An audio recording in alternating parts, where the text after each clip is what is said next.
Hello guys, my name is Raza Masood. Today we will discuss how to calculate communication channel. I think you may wonder that basically it's a very simple topic, so why I'm making a video on it. It's very true that it's a very simple topic, and the formula to calculate the communication channel is also very simple. Basically the formula here to calculate a communication channel is basically n into n minus 1 divided by 2. Basically the problem start when we are trying to identify the variable n. N basically represents the stakeholders as per the definition of PMBOK.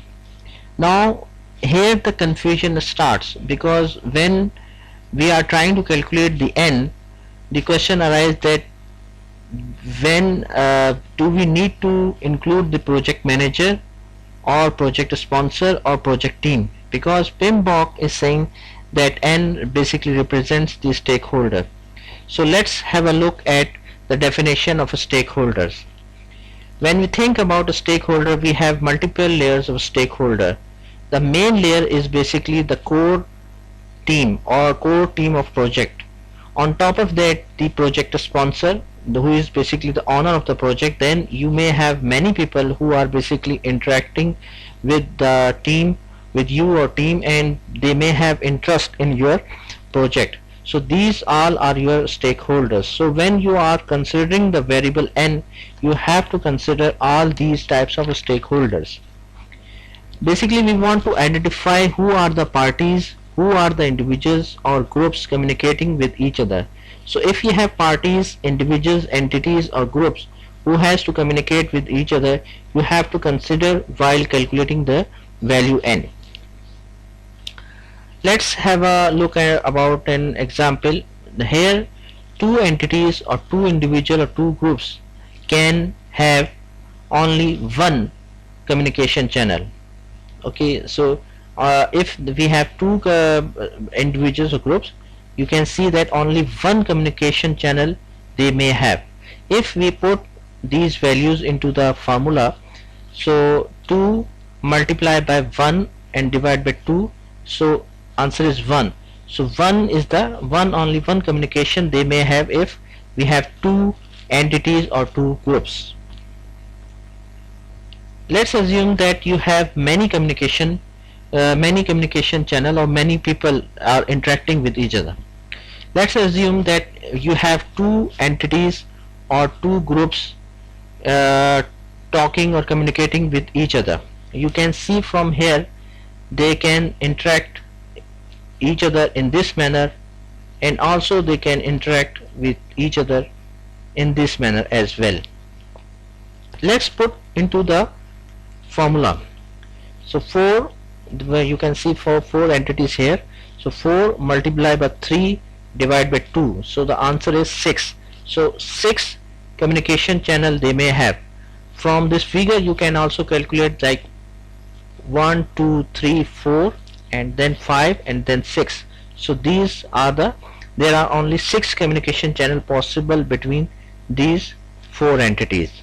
When you put the same things in the formula, you see the same answer, 6 communication channel. When you are calculating communication channels, you need to consider how people interact with each other, how they are talking, and how many channels they may have. Let's take another example. If you have 21 persons team member, let's assume you have a project team of 21 persons, how many communication will you have? When I say 21, I mean the communication plan which I need to make for my team only, not for for all the stakeholder, including the for all the stakeholder. So if n value is 21, if you put into the formula, so 21 multiplied by 20 divided by 2, so the answer is 210. 210 communication channels are possible if my project team is of 21 members. The purpose of this formula is to identify the communication channels. You may feel that 210 is a very huge number, because I can't handle so many channel, I need to reduce them. But how? Because you can't reduce the team member, because it's a core team member who are working on your team, so you can't reduce the team members. But also you can't work in such environment where information is flowing from so many channel, because it would be very confusing for you. So you may need to reduce the communication channel. How you can reduce the communication channel? You need to structure your team. So let's assume another example, that what you would do in this case, if you want to reduce the communication channel, you would divide your team in 10 in two groups. One group A has 10 team member. Here only one person can communicate with you. Similarly, another group B has 10 team member, and there is only one person who can communicate with you. So group A internally discuss with each other, then talk to the authorized person here, and then talk to the project. This authorized person from here will talk to the project manager. Similarly, these 10 people talk with each other, and here the authorized person will talk to the project manager here. These two groups will not talk to each other. The authorized persons from both these two groups will basically talk to the project manager here. If we calculate the communication channels from group A, so if we use the formula, so 10 multiplied by 9 divided by 2, so 45 here is the communication channel only for this group A, only for this group. Then for group B, similarly 10 multiplied by 9 divided by 2, 45 is the for communication channel. And if you can see from here, from group A one communication channel is possible, and from group B one communication channel is possible. So in total 45 plus 45 plus 2 equal to 92 communication channels are possible in this scenario. So you can see initially 210 communication channel would be reduced to 92 communication channel. So through this formula you can identify how information can flow from one end to another end. Please note, in the PMP exam such type of question would not come. You have to consider all humans, entities, groups, individuals who are involved in your project. Just don't limit yourself with the language of project team.